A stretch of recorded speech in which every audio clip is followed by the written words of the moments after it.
پھر جب میں اندر جاتا ہوں نظر کوئی نہیں آتا، پھر میں دروازہ بند کر کے باہر آتا ہوں، پھر تلاوت کی آواز آتی ہے، اور پھر میں مشکل کشا کے پاس گیا۔ مشکل کشا سے مراد محمد الرسول اللہ، مولا کائنات کی مشکل کشا ہے، اور مولا کائنات کی مشکل کشا محمد الرسول اللہ صلی اللہ علیہ وسلم۔ کیا ہوا؟ فرمایا یا رسول اللہ صلی اللہ علیہ وسلم، بڑا عجیب معاملہ ہے، اس طرح آپ کے منہ مبارک تھے، میں کمرے میں رکھے اوپر، میں باہر آتا ہوں دروازہ بند کرتا ہوں، اندر سے قرآن پڑھنے کی آواز آتی ہے۔ تو آقا کریم صلی اللہ علیہ وسلم فرمایا ان الملائکہ یجتمعون علی شعری ویقرعون القرآن، اے ابوبکر صدیق وہ ملائکہ ہیں جو میرے منہ مبارک کے پاس کھڑے ہو کے اللہ کا کلام پڑھ رہے ہیں۔ تو یہ منہ مبارک کی شان ہے، یہ منہ مبارک کی شان ہے۔ حضرت امام ابن سیرین رحمۃ اللہ تعالیٰ فرماتے ہیں کہ میں حضرت ابو عبیدہ رضی اللہ تعالیٰ عنہ کے پاس گیا اور آپ سے میں نے کہا حضور میرے پاس ایک منہ مبارک ہے، نبی صلی اللہ علیہ وسلم کا بال مبارک ہے، جو مجھے حضرت انس رضی اللہ تعالیٰ عنہ سے ملا ہے۔ تو حضرت ابو عبیدہ جو صحابی ہیں رضی اللہ فرماتے ہیں کہ میرے نزدیک آقا کریم صلی اللہ علیہ وسلم کا ایک منہ مبارک ہونا دنیا اور اس میں جتنی دولت ہے سب سے اعلیٰ اور بہتر ہے۔ اور پھر وہی انس رضی اللہ آپ نے وصیت فرمائی، آپ نے فرمایا میرے پاس ایک منہ مبارک ہے، آپ نے کہا جب میں فوت ہو جاؤں تو وہ منہ مبارک میری زبان کے نیچے رکھ دینا۔ حضرت عمر بن عبدالعزیز رضی اللہ تعالیٰ عنہ آپ کے پاس آقا کریم صلی اللہ علیہ وسلم کے منہ مبارک اور ناخن مبارک کے تراشا تھے، آپ نے بھی یہ وصیت فرمائی تھی جب میں مر جاؤں تو کیا کرنا، ان کو میرے کفن میں رکھ دینا۔ تو یہ عقیدہ کس سے ملا ہمیں؟ ان لوگوں سے کہ جو ایک سورج ہیں، اولیاء ہیں، اللہ کے محبوب بندے ہیں۔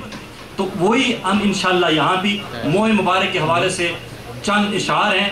میں چاہوں گا کہ منہ مبارک کی موجودگی میں کوئی زبان خاموش، جامی صاحب آپ یہاں تشریف لائیں پلیز، منہ مبارک کی موجودگی میں کوئی زبان خاموش نہ رہے، کیونکہ وہ ہیں ہی منہ مبارک کے متعلق ہیں۔ تو انشاءاللہ بڑا لطف و سرور آئے گا۔ اس کے بعد انشاءاللہ اللہ نے چاہا تو پھر ہم غسل مبارک کا انشاءاللہ زیارت فرمائیں گے انشاءاللہ۔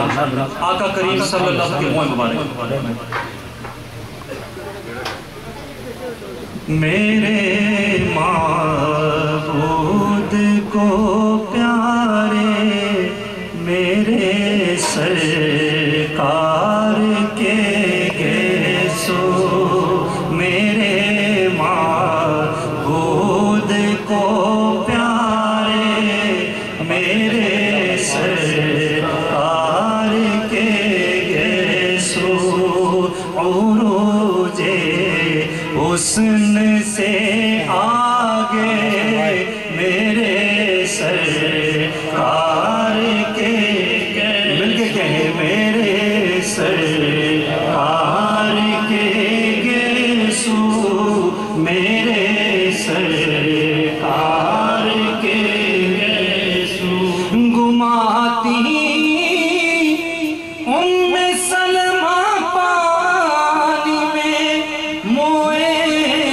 مبارک کو، مریضوں کو شفا دیتے میرے سرکار کے گیسو، مریضوں کو شفا دیتے میرے سرکار کے گیسو، عمر سے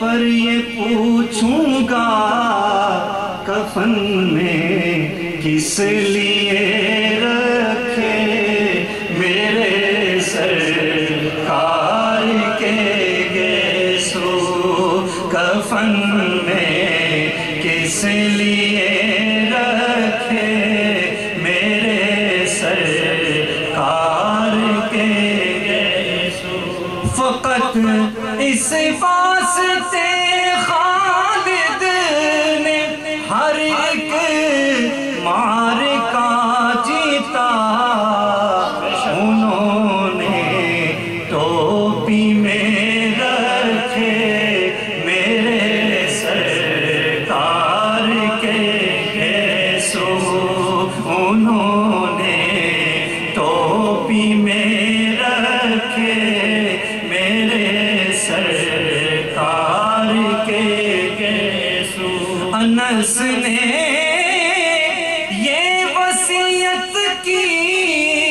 زباں کے نیچے رکھ دینا، مجھے دفنانے سے پہلے میرے سرکار کے گیسو، مجھے دفنانے سے پہلے میرے سرکار کے گیسو۔ ملائکے حوریں اور غلمان تکتے ہوں گے حسرت سے سوارے، جب حلیمہ نے میرے سر نعرہ تکبیر، نعرہ رسالت، نعرہ رسالت، سرکار کی آمد، جشن ولادت مصطفیٰ۔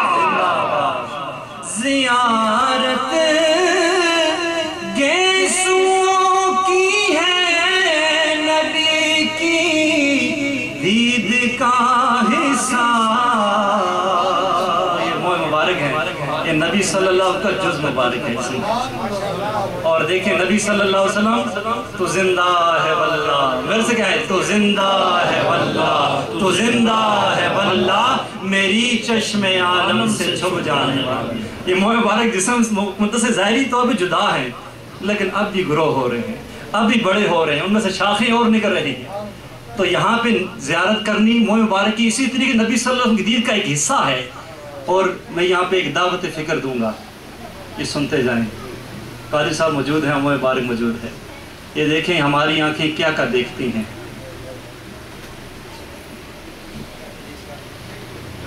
اور یہ کس کی زیارت کرنے بھی جا رہے ہیں، یہ آنکھیں کیا کیا دیکھتی ہیں اور کیا ابھی اس پہ کن پہ کرم ہونے والا ہے۔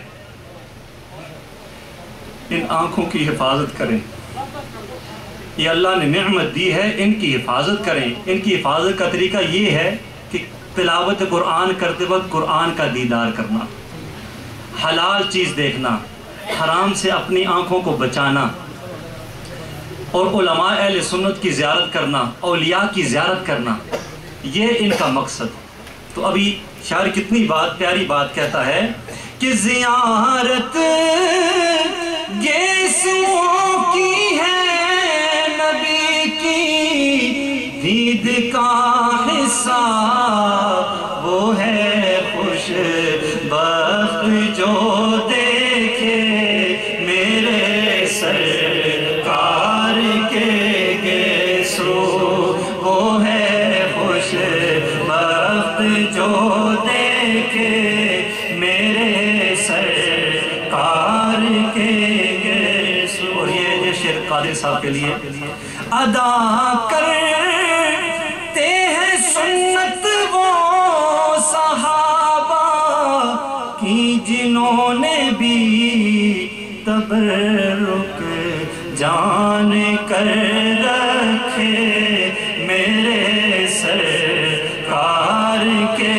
گیسو، تبرک جان کر رکھے میرے سرکار کے گیسو۔ آقا کریم صلی اللہ علیہ وسلم آپ کے سر انور میں اور داڑھی مبارک میں 17 بال تھے جو کہ سفید تھے۔ لیکن آج بندہ کسی سے کتنی بھی محبت کرے نا، کتنی بھی محبت کرے، لیکن اس کو نہیں پتا کہ سر کے اتنے بال سفید ہیں۔ اسے کہتے ہیں صحابہ کی محبت۔ اللہ نے وہ لوگ سلیکٹڈ لوگ ہیں، وہ چنے ہوئے ہیں۔ جس طرح آقا کریم صلی اللہ علیہ وسلم کا نام مصطفیٰ ہے نا، تو آقا کریم صلی اللہ علیہ وسلم صحابہ ہیں وہ بھی سلیکٹڈ ہیں۔ صحابہ گنتے کہ آقا کریم صلی اللہ علیہ وسلم کے سر مبارک میں اور ریش مبارک میں کتنے بال سفید تھے۔ اور یہ آپ بھی علم لے جائیں اور یقین مانیے یہ محبتیں بڑھانے والا ہے۔ نبی صلی اللہ علیہ وسلم کے سر مبارک اور داڑھی مبارک میں 17 بال سفید تھے۔ سفیدی آتی تھی، لیکن یہ کہ وہ چمک ایسی ہوتی تھی پتہ نہیں چلتا تھا۔ انس روایت کرتے ہیں، یہاں پہ دیکھیے شاعر کتنی پیاری بات کرتا ہے، کہیں جو 17 بالوں میں سفیدی ریش اور سر میں وہ کتنے شوق سے